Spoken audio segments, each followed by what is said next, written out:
위인이나 위인의 조건에 대한 논쟁으로 시간을 낭비하지 말라. 스스로 위인이 되라. 고대 로마의 황제 아우렐리우스의 말입니다. 사람들은 다른 사람에 대해 이러쿵저러쿵 이야기하며 평가하는 것을 즐깁니다.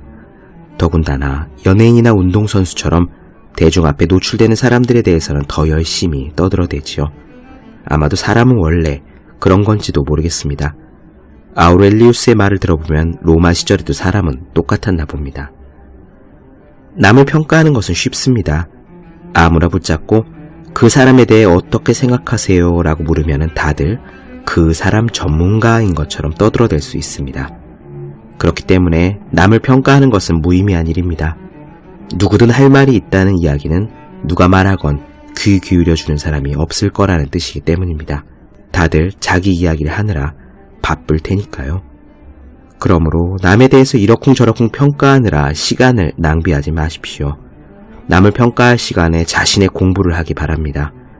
100년 전 도산 안창호 선생님의 목소리가 생생하게 울리는 것은 사람들의 행동이 변하지 않은 까닭입니다. 우리 중에 인물이 없는 것은 인물이 되려고 마음먹고 힘쓰는 사람이 없는 까닭이다. 인물이 없다고 한탄하는 그 사람 자신이 왜 인물이 될 공부를 아니하는가? 365 공비타민, 남을 평가할 시간에 자신의 공부를 하라의 한 대목으로 시작합니다.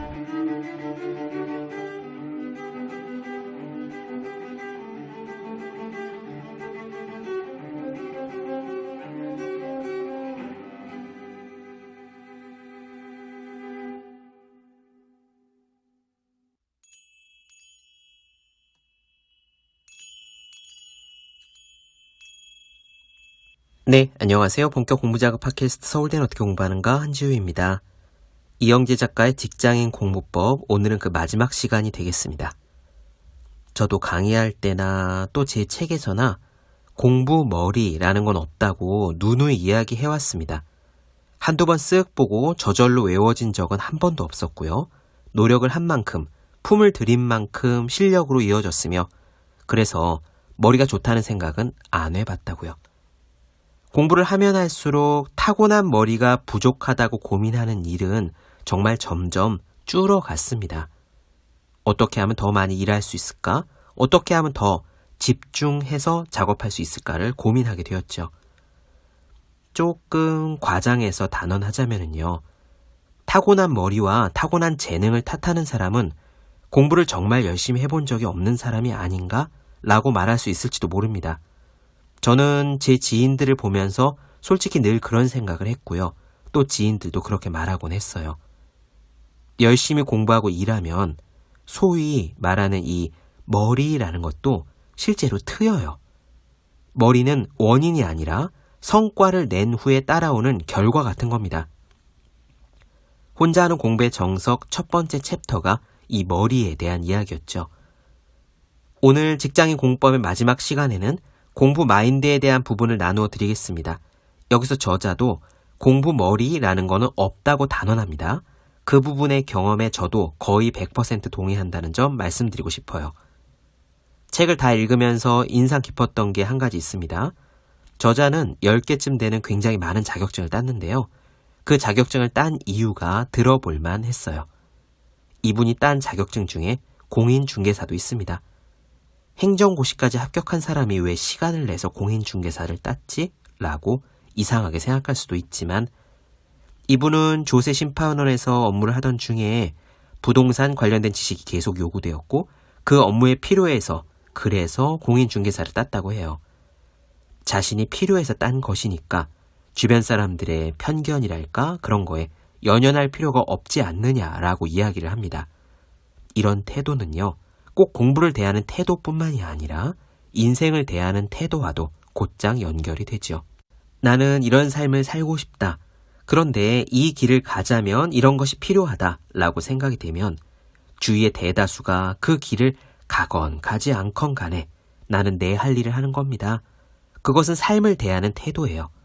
이렇게 자신의 삶의 태도가 확립되어 있으면 공부하는 시기는 언제고 상관이 없습니다.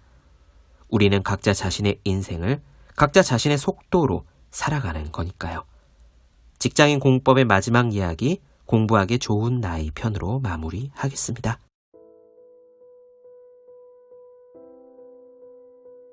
공부머리는 타고난다 라는 말이 있다. 과연 공부머리는 정말 타고나는 것일까? 고등학생 시절 나는 반 친구들에게서 내가 형제만큼 공부했으면 전국 1등도 하겠다라는 말을 자주 들었다. 더 어렸을 때도 똑똑하다는 소리는 별로 들어본 적이 없다. 좋은 대학이라는 결과물이 나오기 시작하면서야 비로소 형제는 머리가 좋네 라는 말을 듣기 시작했다. 공부를 해보니 결국 공부 머리는 결과로 평가될 뿐이었다. 성적이 잘 나오면 공부 머리가 있는 사람이고 그렇지 않으면 공부 머리가 없는 사람이다. 성적이 낮았다가 높아지면 원래 공부 머리가 있던 사람이 공부를 잘하게 된 것이라고 생각한다. 성적이 높았다가 떨어지면 머리는 좋지만 노력을 안 해서 그렇다고들 말한다. 의사가 되는 것이 꿈이었던 나의 형은 고등학교를 졸업할 때까지 성적이 좋지 않았다. 형이 고3 때 본 수능 성적은 의대 입학 성적이 크게 못 미쳤고 형은 재수를 시작했다. 그 당시에 형이 의대를 갈 것이라고 기대하는 사람은 아무도 없었다. 부모님도 재수를 하면 그래도 지금보다는 좀 더 좋은 대학 갈 수 있겠지 하고 생각하셨던 것 같다. 그렇게 형은 재수, 삼수, 사수를 하게 되었다. 사수를 해도 의대에 갈 정도의 점수는 나오지 않았다. 주변 친구들은 이제 공부를 그만하라고 했다. 부모님도 이제는 적당한 대학에 들어가기를 바랐지만 형의 의지를 꺾을 수는 없었다. 그런 의지와 노력은 결국 오수 끝에 통했고 형은 의대에 입학할 수 있었다. 물론 의대에 들어갔다고 해서 해피엔딩이 되는 것은 아니었다. 의사가 되기까지는 많은 노력이 필요하다. 형이 서울에서 레지던트 생활을 할 때 외출을 나오면은 내 원룸에서 같이 쉬곤 했다.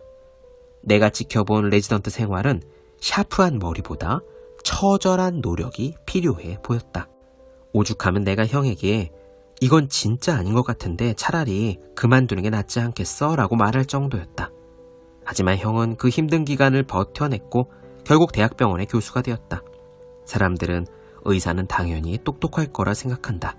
그러나 그 똑똑함이라는 평가는 피나는 노력으로 얻은 결과물이다. 그러니 우리는 공부머리보다 노력의 가치에 집중해야 한다. 머리의 좋고 나쁨을 따지고 신세를 한탄하기보다 현재의 노력이 내 삶의 밀도를 높일 수 있는 방법을 고민해야 한다. 공부머리는 타고난다는 통념에 빠져서 신세를 한탄한다면 노력의 가치에 대해 알 수 있는 기회를 스스로 잃게 될 것이다. 내가 사법고시, 공인회계사 시험, 미국 변호사 시험, 미국 공인회계사 시험에 합격한 사람을 처음 만났을 때 물어봤다. 어떻게 하면 저 시험에 다 합격할 수 있나요? 그러자 그는 이렇게 답했다.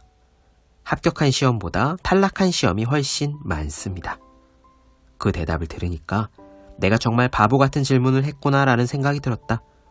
우리가 매번 듣고 살아온 수많은 실패와 좌절 없이는 성공할 수 없다라는 말을 피부로 느꼈다.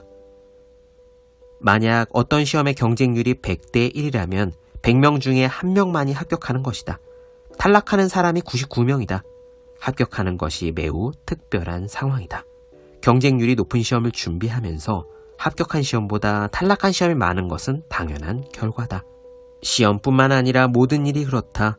공부를 통해 내 삶이 변화되기까지는 오랜 시간이 걸린다. 팀 페리스는 나는 4시간만 일한다 라는 책에서 정해진 근무 시간 안에 중요한 업무를 효과적으로 보는 법을 소개했다. 시간은 이용 가능한 양에 비례해서 무한정 낭비할 수 있으니 마감 시간을 정해두고 근무 시간을 줄이면 중요 업무로만 해당 시간을 채울 수 있다는 것이다. 이 부분이 인상 깊게 와 닿아서 내일부턴 조금 효율적으로 업무를 보고자 다짐했었다. 하지만 그 책을 본 다음 날도 어김없이 아침 일찍 출근해서 밤 11시까지 일을 했다. 직장 생활을 하면서는 중요한 일로만 업무를 제한하는 것도 근무 시간을 마음대로 조정하는 것도 책에서 말하는 것처럼 쉽진 않았다. 이렇게 변화가 우리 삶에 녹아들기까지는 오랜 시간과 노력이 필요하다. 우리는 모두 열심히 공부해서 당장의 삶의 변화나 성공을 기대하지만 변화는 절대로 빨리 오지 않는다. 그러니 실패했다고 좌절하기보다는 노력하는 과정 자체를 즐기고 그 과정 속에서 조금씩 변하는 삶의 모습을 살펴보는 게 낫다. 공부에는 시기가 중요할까? 결론부터 말하면 나는 공부에는 늦는 것도 빠른 것도 없다고 생각한다. 지금 공부를 시작하기에는 너무 늦은 게 아닌지를 걱정하는 직장인들이 많다.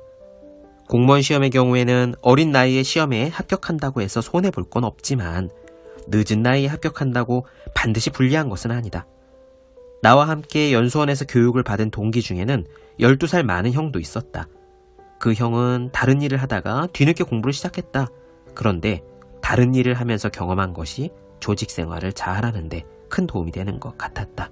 외국계 보험회사에서 25년간 근무하다가 60세를 앞둔 나이에 서울시 9급 행정직 시험에 합격하고 책을 낸 사람도 있다.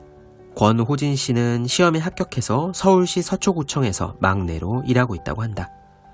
책의 서문을 보면 주변 사람들이 딱 2년 있으면 퇴직할 텐데 뭐하러 힘들게 공부해서 공무원이 되었냐 라고 말하지만 내가 2년 남짓한 공직 생활에 도전한 것은 내 능력을 공익을 위해 쓰고 싶어서였다고 적혀 있다. 결국 시기보다 중요한 것은 인생의 단계다. 우리는 그 나이라면 을에 가지고 있어야 한다고 생각하는 것들과 나를 비교해서 현재 내 모습을 평가한다. 요즘 대치동 고등학생들은 이 정도 영어는 한다. 대학생이 취직하려면 토익 점수는 몇 점은 되어야 한다. 대학에 다시 가기에는 나이가 너무 많은 것 같다. 라는 말에 자신의 인생을 묶을 필요가 없다. 중요한 것은 내 인생의 단계에서 어떤 공부를 할 것인가이다. 그 리듬에 맞춰 공부하는 것이 중요하다. 내가 조세 심판원에서 근무하면서 공인중개사를 공부했던 것도 같은 이유에서다. 행정고시를 합격한 사람이 왜 공인중개사 시험을 볼까라고 생각할 수 있다. 하지만 내 인생 계획과 소신에 따라 공부한 자격증이다. 조세심판원에서 세금 관련 분쟁 업무를 다루다 보면 부동산과 관련된 용어를 자주 접하게 되고 배경 지식을 잘 알아야 사건을 조사하고 합리적으로 검토할 수 있다. 필요할 때 공부할 줄 아는 것이 공부에 필요한 진짜 능력이다. 냉정하게 자신을 평가할 수 있는 마음, 활기차게 공부할 수 있는 건강함, 생활을 관리할 줄 아는 자세를 갖추어야 진짜 필요할 때 공부를 잘할 수 있다. 세상이 정해준 적당한 시기라는 것이 내 인생에는 별로 중요하지 않다. 이미 늦었다는 생각이 들면 더 늦지 않아야 하고 빠르다고 느끼면 빨리 끝내고 쉬면 될 일이다. 결국 모든 순간이 하고 싶은 공부를 하기에 좋은 나이가 되는 것이다.